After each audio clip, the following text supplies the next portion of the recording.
Voltamos para No Quarto com Deus, continuação do nosso bate-papo. A gente parou falando sobre a culpa.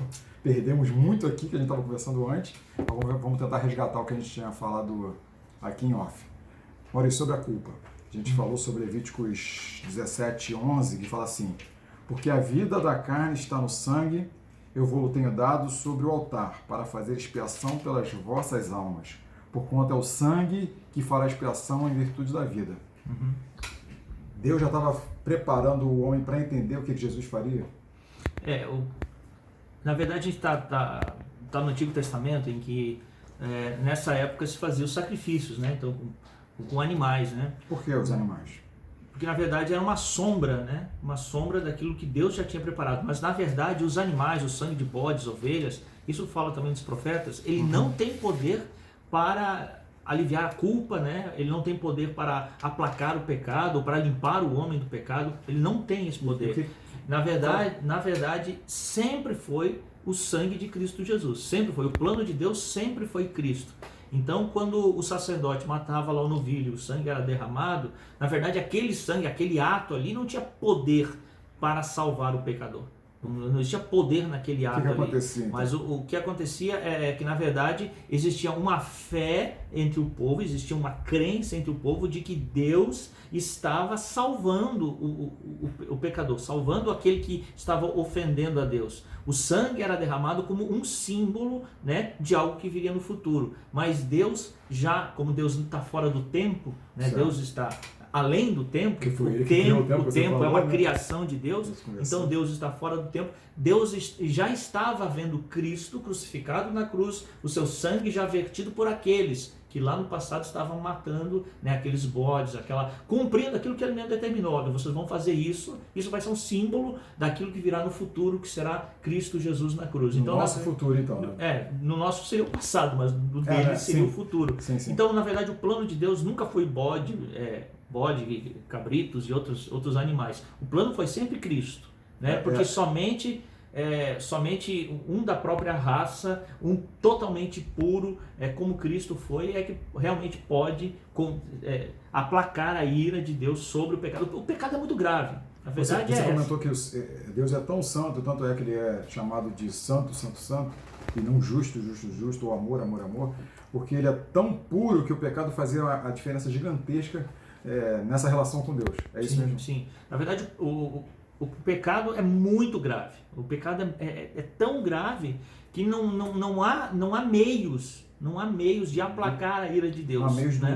do homem jamais, nunca, em nenhuma fase da história humana houve alguém ou alguma situação que pudesse ter poder, de fato, para aplacar a ira de Deus com relação ao pecado. É a questão da vida pela vida. A vida pela vida, quer dizer, a única coisa que poderia aplacar a ira de Deus seria a própria vida. E Deus tirando a vida, acabaria, né, o próprio homem. Então, na verdade, o que cabe a mim, que cabe a você, que cabe a toda a humanidade, é a morte. Né? É a morte. Então, na verdade, sim, o nosso caminho já está traçado, o caminho de todos. Eu sempre digo o seguinte, que o diabo, o inimigo, ele não precisa fazer nada.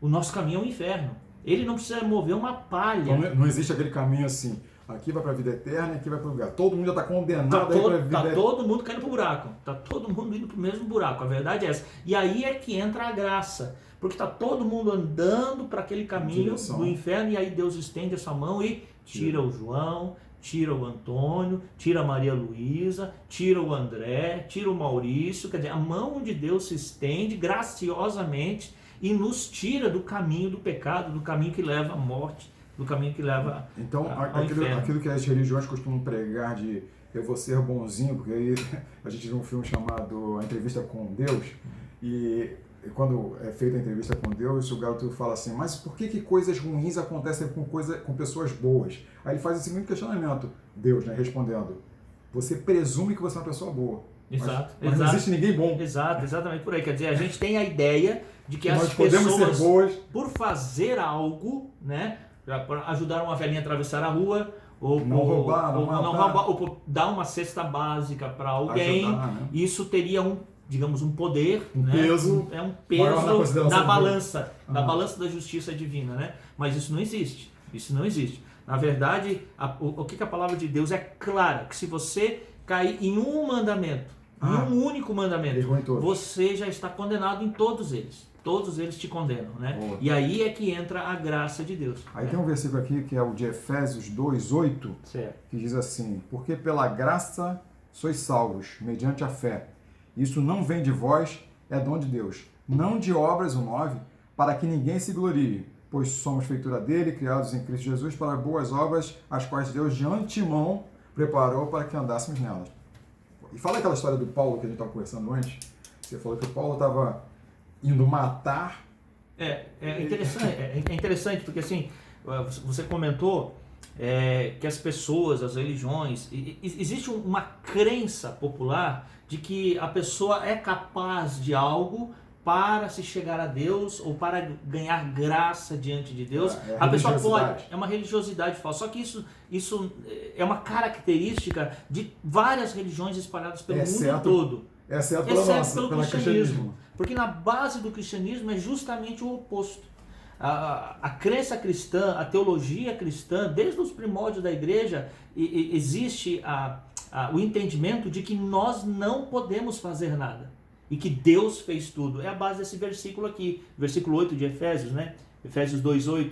Porque pela graça sois salvos por meio da fé, isso não vem de vós, é dom de Deus. O que é dom de Deus? É interessante nesse versículo. Ele fala de três coisas. Ele fala da graça, ele fala da salvação e ele fala do meio, que é a fé. O que é dom de Deus aqui? É os três. A graça é de Deus, a salvação é de Deus e a fé vem de Deus. Então tudo isso depende de Deus. Nada é por nós, nada é por mérito, nada é por nós mesmos ou por qualquer que seja. Tudo está em Deus, tudo depende de Deus, né? A gente estava conversando sobre Paulo, naquela situação de que Paulo estava indo perseguir a igreja, ainda estava matar todo mundo. O que acontece? Chega ali, Deus com a sua graça sopra em cima dele, ele cai do cavalo, mas ele não estava procurando um entendimento maior em Deus, ele estava procurando ser bonzinho.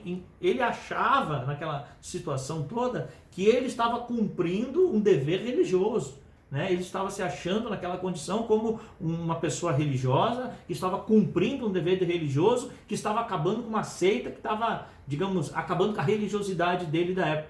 E era justamente o contrário, era um mover de Deus naquela circunstância toda. Então Cristo veio, Cristo morreu, Cristo ressuscitou, e aquilo tudo que estava acontecendo era o plano de Deus. E aí Deus vem com a sua graça sobre a vida de Paulo, né, e tira ele dessa escuridão que ele estava vivendo, né? Muito interessante, você falou sobre a graça que foi diretamente para uma pessoa, mas existe aqui, me fala sobre aquela graça que expande até para aquelas pessoas que agem de modo equivocado com a lei, são criminosos, etc., mas por que eles podem se dar bem, entre aspas? Não, o que existe de fato, né, até quem escreveu muito sobre isso foi Abraham Kuyper. O que existe no mundo é a graça comum. E para que essa graça existe? Essa graça comum, ela não é uma graça que move para a salvação. Não é isso. Então a graça comum é diferente da graça salvadora ou da graça salvífica. É totalmente diferente. Mas ela é uma graça que ela existe para amenizar o poder do pecado na terra. Então se não fosse essa graça de Deus, a terra seria o que muitos falam, o inferno aqui, entendeu? Porque o poder do pecado é devastador. E o pecado ele vai aumentando gradativamente na vida daqueles que se entregam ao pecado. Então, cada vez que você vai cavando o buraco do pecado, você vai afundando cada vez mais. Maré movediça. É uma maré movediça. Então, cada vez você vai mergulhando mais. Então, é como um vício, né? Que a pessoa vai cada vez mais entrando profundo. Da mente cauterizada, ele passa a não sentir mais que está pecando. Não, assim, o pecado já não faz mais parte da consciência dele, do coração dele. Ele se sente culpado. E o pecado vai consumindo totalmente as suas habilidades. E cada vez a desgraça vai sendo maior. E aí o que Deus... Desgraça, bonita, a desgraça. E aí o que Deus faz? Deus intervém com a graça comum. Então, imagine que pessoas que não têm conhecimento religioso, pessoas que não têm nenhum vínculo com a fé, mas elas conseguem apreciar a beleza, ou conseguem fazer coisas boas. A gente, mesmo pessoas que não têm nenhum contato religioso, elas podem ter um dom de beleza. Por exemplo, ele pode fazer uma bela pintura, escrever uma bela peça, falar bem, escrever uma boa história de amor, então, uma boa música, uma boa poesia. Sim. O que é isso? Isso é o caminho da graça de Deus. Imagine um mundo sem pintura, um mundo sem música, um mundo sem beleza, um mundo sem cor. Seria um inferno. Então a graça comum é isso, é a possibilidade de que o mundo, mesmo caído em pecado, continue a rodar. Então a graça de Deus, que é a graça comum, diferente da graça salvífica, Sim. possibilita que nós vivamos aqui mesmo em pecado. Então a graça comum, ela impede com que o pecado avance sobre toda a terra e a devaste. Que maneiro. A gente está agora nos últimos minutos do nosso bate-papo aqui. Queria saber se você tem alguma coisa que você queira deixar mais nesse último minuto. Eu acho interessante a gente pensar também que muitas pessoas acham que a graça de Deus é misericórdia, né? Muitas pessoas pensam que graça de Deus é misericórdia, ou que todo mundo vai se salvar, ou que... E eu queria dizer assim que a graça de Deus, ela não é misericórdia, são duas coisas diferentes, né? Nós podemos ser misericordiosos, né? Você pode ter misericórdia em você pode estender a misericórdia para outro, né? Você pode ter ações de misericórdia. Nós temos ministérios de misericórdia na igreja. Sim. Então veja que nós, seres humanos, nós podemos agir em misericórdia, mas nós não podemos agir em graça. Porque a graça é uma essência do próprio Deus. Então é bom a gente ter essa diferenciação, entender que graça é algo que nasce em Deus, mas que ela não é transferida a nós de forma que nós podemos transferir isso para outras pessoas. Mas a misericórdia não. A misericórdia nasce em Deus, Deus a dá a nós e nós podemos ser misericordiosos para com outros, né? Esse é o caminho também do cristão, é agir em misericórdia, mas é diferente de graça. Graça é um atributo do próprio Deus revelado no Deus triuno. Quer dizer, Deus Pai é gracioso, Deus Filho é gracioso e o Deus Espírito Santo é gracioso completamente. Então, são esses dois pontos que eu queria deixar para a nossa reflexão de hoje, de que a graça ela é um atributo inerente ao próprio Deus e ele usa dessa graça. Nós vivemos por essa graça, nós vivemos somente sustentados por ela, pela graça maravilhosa de Deus, mas ela não é algo inerente a nós, é algo inerente totalmente a Deus, e a vida só pode ser vivida por conta da graça de Deus. Beleza. Pessoal, eu queria agradecer aí a presença de vocês. Eu vou pedir para o Maurício fazer uma oração pelo que nós temos visto e temos vivido hoje em dia. E esperamos que você volte aqui para saber mais do No Quarto com Deus, que é o momento, o melhor lugar para se estar. Amém. Vamos orar. Senhor, nesse momento em que o mundo, Senhor, está em verdadeira apreensão e muitos corações estão desesperançosos, muitos corações estão em verdadeira desgraça. Sim.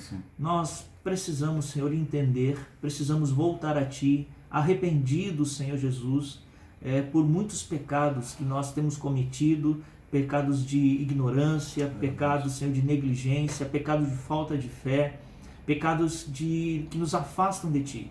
Nós queremos, ó Senhor Deus, que nesse momento, todos aqueles que possam estar compartilhando com nós desse vídeo, desse momento, possam ser tocados no seu coração pela Tua maravilhosa graça, de forma que o Senhor possa estar transformando vidas, trazendo esperança ao coração de tantos amigos, irmãos ou pessoas que nós não conhecemos, espalhadas por este mundo, mas que dependem de Ti, Senhor. Que o Senhor estenda a Sua mão misericordiosa, derramando abundantemente a Sua graça no coração de tantas vidas necessitadas aqui neste mundo. Te pedimos isso, não por nós, mas pelo precioso nome de Cristo Jesus, nosso Senhor e Salvador. Amém. Eu sou André Lima, esse aqui foi Maurício Burazesca, que nos ajudou bastante. Tchau. Um abraço.